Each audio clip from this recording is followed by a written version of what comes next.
फक्त 6 वर्षाच्या बालकानं आपण इकडे भेटलो आहोत आणि ती फर्स्ट इयर्स ऑफ चॅनलसाठी प्रेक्षकांसाठी खास बनवलेलं आहे. आणि ही सगळी 6 वर्षाची बालकं आहेत, ती द्वाड आहेत आणि तरी ती इकडे आली मात्र 2 तास नंतर कापूर की नाही. तर त्यांच्या सगळ्यांचे मी आभार मानतो आणि हा व्हिडिओ मी नक्की तुम्हाला पाठवेन, माझ्या सी फर्स्ट इयर्स ऑफ चॅनलवरती पाठवेन. तो जर तुम्हाला आवडला किंवा नाही आवडला तर तुम्ही कॉमेंट करा, तुमच्या मित्रांना पाठवा, तुमच्या नातेवाईकांना पाठवा, सगळ्यांना पाठवा. आणि चिअर्स अप. माझ्या चॅनलचं नाव काय? Cheers up. ओके, थँक्यू सगळ्यांना. वेगळा द्या. नाही त्याला कुठले 5 सब्जेक्ट तुम्हाला दिले, कुठल्याही सब्जेक्ट बोला किंवा 2 सब्जेक्ट सुद्धा बोलू शकता, तुम्हाला प्राइज मिळेल. एक तर काय होतं व्हील, जसं आधीच्या माझ्या मित्रांनी सांगितलं, व्हील म्हणजे आपण जर समजा एकच अपत्य असलं तर बाय डिफॉल्ट एकाच अपत्याला बरोबर पाहिजे, पण तसं काहीच नाहीये. आपण पाहिजे त्याला कुणालाही देऊ शकतो. आपण जर आपल्या मर्जीतलं नसलं आपण कोणालाही देऊ शकतो. सॉरी, कानासाहेब चालू करा. हे व्हील म्हणजे ना, हे टोटली सिक्रेट असतं. समजा मी अमुकला हे केलंय तर त्याला ते काहीच माहित नसतं. आपल्या ओळखीच्या एका विश्वासू माणसाला सांगायला लागतं. जसं देहदान आहे, देहदानाचा पण आपल्याला 2 विटनेस पाहिजे ना, आणि ते मेडिकल हे लागतं की तुम्ही सायकोलॉजिकल.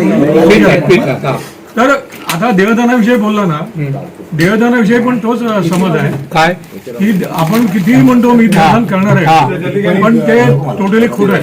म्हणजे आपण मेल्यानंतर आपल्या फॅमिलीचा आपल्या देहावरती हक्क असतो, आपल्या देहावरती काही हक्क कोणी सांगितलं? म्हणून तो व्हील बनवता ना. नाही, व्हीलचा आणि देहदानचा काही संबंध नाही. काय रे बाबा, लिगल कोण आहे? मी सांगतो. तर ते काय माहिती ना, आपल्या जो इमिजिएट फॅमिलीवाला जो असतो म्हणा, त्याला जर आडकाठी आणली तर आपल्याला काही करता येत नाही. देहदानाची रिटर्न लिहिलेलं असतं तर त्याला काही करता येत नाही कायद्याने, अशी माझी माहिती आहे. दुसरं म्हणजे डोंगरे बोलले ना, अवयवदान. अवयवदान हे फक्त 100% ब्रेन डेथ असला तरच त्याला करता येतं. नॉर्मल डेथला ब्रेन अवयवदान करता येत नाही. फक्त स्किन आणि आय एवढं डोनेट करता येतं, ते पण पर्टिक्युलर एज पर्यंत आहे. अच्छा, म्हणजे हे तुम्ही कन्फर्म सांगू शकता? हो, कन्फर्म. कारण काय माहिती ना, आमच्या एका ओळखीच्या मध्ये असं झालं होतं की ते सिनियर सिटीजन होते. ते बोलले आम्ही सिनियर सिटीजनचे डोळे घेत नाही, त्याचा काही उपयोग नाही.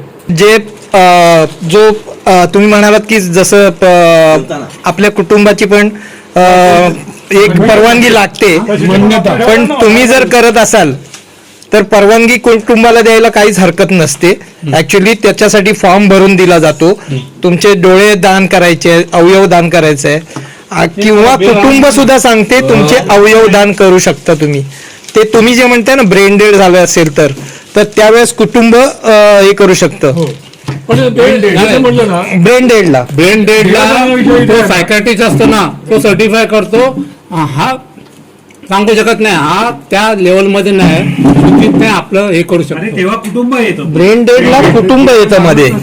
असं आहे की जोपर्यंत आपल्या नंतर जो उत्तराधिकारी असेल तो जोपर्यंत ठाम नसेल यांचं देहदान करत आहे तोपर्यंत. आणि हॉस्पिटलमध्ये करोडपतीची सोय नाही आहे. ते डायरेक्टली म्हणतात तुम्ही म्युन्सिपालिटी हॉस्पिटलमध्ये घेऊन जा, प्रायव्हेट हॉस्पिटलमध्ये मेल्यानंतर लगेच काढले तरच. मुलांमध्ये प्रत्येक माणसाने किती गुंतायचं मानसिकरित्या. दादी नाना नानीने सांभाळलं. हा, बरोबर. आता आमच्या ड्युटी आहे, त्यांना ते कल्चर, आमचं जे कल्चर आहे, आता कुठेतरी तुम्ही बेबीसिटर कडे पाठवलं, ते काय शिकवणार तुम्हाला माहिती नाही.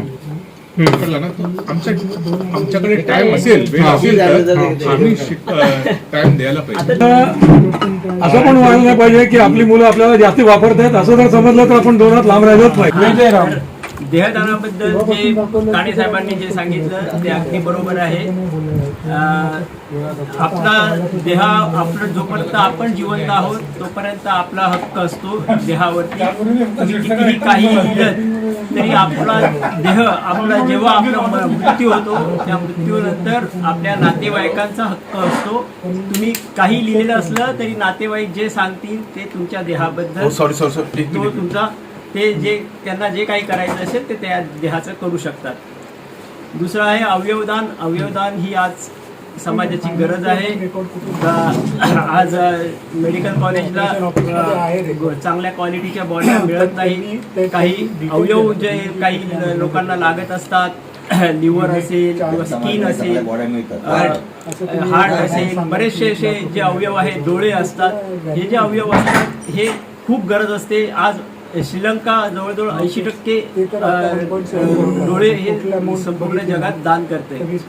श्रीलंका? हा, श्रीलंकेतून डोळे दान केले जातात बरेचसे. छान छान छान छान, व्हेरी गुड. आपल्या इथे ही अशी ही संस्कृती रुजली पाहिजे. आज जेव्हा आपण जातो त्यानंतर ह्या देहाचा काही उपयोग नाही, तुम्ही जाळून टाका किंवा दफन करा. त्यापेक्षा तुम्ही समाजासाठी दिला, तो समाजाच्या उपयोगी पडला तर तो जास्त चांगला होईल आणि समाजाचं भलं होईल असं मला वाटतं. छान छान छान. फणसेकर यांचा विचार छानच आहेत. हडका साहेब, तुम्हाला काय बोलायचं आहे? मला मुलांच्या बद्दल बोलायचं आहे. मुलांचं संगोपन ही आईवडिलांची जबाबदारी नाही आहे, म्हणजे नातवंडांचं करायची. जसं मी माझ्या मुलांना समजा पाळणाघरात ठेवलं होतं आईवडिलांना, कारण त्यांनी मुलांचं संगोपन केलं होतं. याचा अर्थ मी करावं माझ्या मुलांचं नातवंडांचं असं काही नाही. मी बघितले माझ्याजवळ बरेच जण जे येतात परिचित, ते तक्रार करत असतात की सून म्हणते तुम्हाला बघायला काय आलं, तुम्हाला अभ्यास घ्यायला काय झालं. म्हणजे एकतर बाहेर पाळणाघरात ठेवायचं नाही, वर टोचण्या द्यायच्या. त्यांचे वय झालेले आहे, त्या लोकांनी जेव्हा त्यांची जबाबदारी होती मुलांचं केलं त्यांनी, पण नातवंडांचं करणं हे त्यांची जबाबदारी नाही. ती जर स्वखुशीने करत असतील तर ठीक आहे, कारण मी बरेच बघितलेत की जे दुसऱ्या राज्यातनं इकडे येऊन आपल्या मुलीच्या हट्टापायी करतायत आणि त्यांना त्रास होतोय, पण तरी पण मुलगी ऐकत नाही ना की मी करायचंय. तेव्हा आपल्याला जाणवतं की आज जसं फणसेकरांनी सांगितलं की सध्या अवयवदान ही फार गरजेची गोष्ट झालेली आहे. लिव्हरच्या बद्दल ते म्हणाले, पण लिव्हरचं असं आहे की तुम्ही लिव्हर तुमच्या जिवंतपणी सुद्धा त्याच्यातला काही पार्ट दान करू शकता. कारण लिव्हर हे असं आपला अवयव आहे जो सेल्फ डेव्हलप करतो, स्वतः जनरेट करतो, लगेच रिजनरेट करतो. त्यामुळे लिव्हरचा काही भाग, आणि हे KEM मध्ये झालेलं आहे 2-3 पेशंट्स बाबत. त्यांनी त्यांच्या आईने दिलेले आहेत त्यांना लिव्हर, आणि मग तो मुलगा वाचलेला आहे. तर आजच्या जगात कित्येक असे ऍक्सिडेंट्स वगैरे होतात, काही होतं त्यावेळेस जे मृत होणार असतात त्यांचे ते अवयव जर वापरत आले तर अवयवदान करणं गरजेचं आहे, आणि हे समाजाला कळलं पाहिजे. दुसरी गोष्ट, तुम्ही देहदानाबद्दल तर मी मगाशी गाणी बोलत असताना सांगितलंच. आणि एक व्हीलचं आलं तर व्हील सुद्धा आजच्या जगात करणं फार गरजेचं आहे. कारण आपल्यानंतर जे कोणी पाठीमागे राहतात त्यांच्यात काहीही भांडणं न होता ते आपण जे काही ठरवू ते सगळ्यांमध्ये सोयीस्कररित्या वाटलं गेलं पाहिजे, त्याची वाटणी झाली पाहिजे. सब्जेक्ट टू जोपर्यंत माझी बायको जिवंत आहे तोपर्यंत त्याचा सगळा हक्क तिच्याचकडे राहिला पाहिजे. तिच्यानंतर जी मुलं असतील त्याच्यानंतर वाटलं गेलं त्याच्यानंतर. हा, आणि ही करणं गरजेचंच आहे, कारण सध्या खूप गोष्टी वाईट होत चालल्या. आणि लोक म्हातारी झाली की मग त्यांच्याकडून जबरदस्ती सुद्धा जे काही काढून घेतलं जातं त्यापेक्षा विल करून ठेवणं आणि ती कायदेशीर नोंद करून ठेवणं त्याचं फार गरजेचं आहे. ते दाखवलं की मुलांवर सुद्धा धाक ठेवू शकतो. छान छान छान. फक्त 6 वर्षाच्या बालकानं आपण इकडे भेटलो आहोत आणि छान मस्त, तरी वातावरण गरम असलं तरी कमी आपण एक जे पेयपान केलंय त्याच्यामुळे एकदम छान वाटतंय. आणि जो आपण आज हा व्हिडिओ बनवलेला आहे माझ्या E4 चॅनलसाठी प्रेक्षकांसाठी खास बनवलेला आहे. आणि ही सगळी 6 वर्षाची बालका आहे, ती द्वाड आहेत आणि तरी ती इकडे आली मात्र 2 तास नंतर कापून.